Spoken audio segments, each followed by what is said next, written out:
Hello friends, अब 2 दिन के बाद रोको को देखेंगे ऑन स्टेडियम बड़ौदा। अब मैच तो चालू होगा, साथ में टिकट है। टिकट के पीछे बहुत टर्म एंड कंडीशन लिखा हुआ है, जैसे कि गेट ओपन होगा 11:13 AM।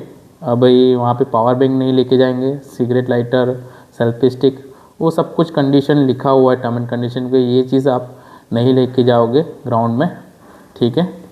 और बी केयरफुल, अच्छी तरह से सिक्योरिटी को सपोर्ट करना। मिलते हैं ग्राउंड पे। और गुजरात पुलिस, जैसे कि बड़ौदा रूरल पुलिस ने एक वीडियो शेयर किया हुआ है जहाँ पे कैसे ग्राउंड पे जा सकते हैं और वहाँ पे पार्किंग और सब कुछ इन्फॉर्मेशन ये वीडियो पे है, जो ये मेरे वीडियो के बाद आपको शेयर हो जाएगा। मिलते हैं मैच पे। Good bye.